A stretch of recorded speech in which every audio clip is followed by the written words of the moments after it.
হ্যাঁ, যাতে সবটাই শান্তিপূর্ণভাবে পালন হতে পারে সেই কারণেই কেন্দ্রীয় সরকার এই পদক্ষেপ নিয়েছে।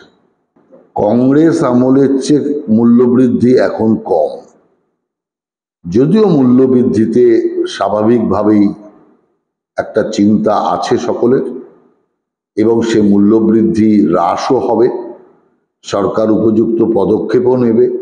কিন্তু কংগ্রেসের মূল্যবৃদ্ধি নিয়ে কিছু বলার অধিকারই নেই। তার কারণ এখন এত বছর বাদে যত মূল্যবৃদ্ধি হয়েছে তার চেয়ে মনমোহন সিং সরকারের সময় অনেক বেশি মূল্যবৃদ্ধি ছিল। অতএব কংগ্রেস মূল্যবৃদ্ধির স্রষ্টা, অতএব ওদের এ নিয়ে কথা বলার কোনো অধিকারই নেই। না, সংখ্যালঘুদের ওপর অত্যাচার হচ্ছে, হিন্দুদের ওপর অত্যাচার হচ্ছে, এটা আমরা ইতিমধ্যেই বিভিন্ন মারফত খবর পাচ্ছি এবং এতে আমরা উদ্বেগ প্রকাশ করছি। কিন্তু এটা বাংলাদেশের বিষয়, একটা বিদেশি বিষয়, সেই কারণে আমাদের পক্ষে এই বিষয়ে হস্তক্ষেপ করাও সম্ভব নয়। আমরা এই বিষয়ের জন্য বাংলাদেশ সরকার এবং বাংলাদেশ হাইকমিশনের কাছে আমরা এ নিয়ে দরবার করছি এবং আমরা চাই যেভাবে হোক বাংলাদেশের হিন্দুদের মান সম্মান সম্পত্তি এবং জীবন রক্ষায় বাংলাদেশ সরকার উপযুক্ত পদক্ষেপ গ্রহণ করুক। এটাই আমাদের বক্তব্য, কারণ আমরা চাই বাংলাদেশ সরকার মানব ধর্ম পালন করুক। না, দেখুন, সে তো ভবিষ্যৎ বলবে। মোহাম্মদ ইউনূস একজন অর্থনীতিবিদ এবং নোবেল পুরস্কার প্রাপ্ত, অতএব স্বাভাবিকভাবেই এরকম একজন শিক্ষিত মানুষের কাছ থেকে অনেক রুচিবান শাসন লোকেরা আশা করবে।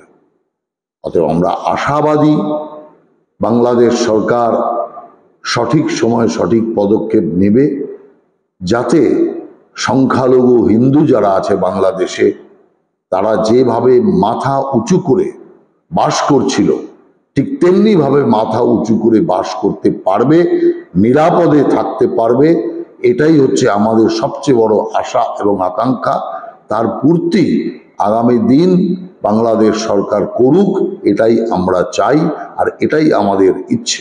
দেখুন, কার হাত আছে আমি এক্ষুনি এ নিয়ে কোনো বক্তব্য রাখতে চাই না, কারণ বিষয়টা আন্তর্জাতিক বিষয়। এই বিষয়ে যা বলার কেন্দ্রীয় সরকার বলবে। কিন্তু আমি একটা কথা পরিষ্কার বলতে চাই যে বাংলাদেশের সেনাবাহিনী বা সেনা প্রধান যে তার জাতির উদ্দেশ্যে ভাষণে যে আশ্বাস দিয়েছিলেন, সেই আশ্বাস রাখতে কিন্তু সেনাপ্রধান ব্যর্থ হয়েছেন এবং বাংলাদেশ সেনা কবলে আসার পরেও কিন্তু হিংসা এক বিন্দু থামেনি। যেমন হিংসা বল্গাহীনভাবে চলেছিল তেমনিভাবেই চলছে।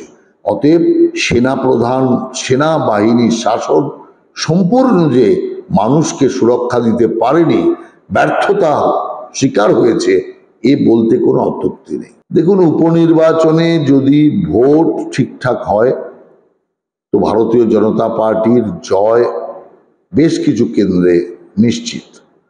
কিন্তু ঘটনা হচ্ছে, আমরা যে উপনির্বাচন কদিন আগে দেখলাম, যেখানে প্রার্থীরাই আপনার ভোট কেন্দ্রে ঢুকতে পারে না, সেখানে ভোটার ঢুকবে কি করে? অতএব উপনির্বাচনের নামে যে প্রহসন, এই প্রহসন হলে আমাদের বলার কিছু নেই। কিন্তু যদি মানুষের ভোট হয়, অবশ্যম্ভাবী বিজেপির জয় নিশ্চিত।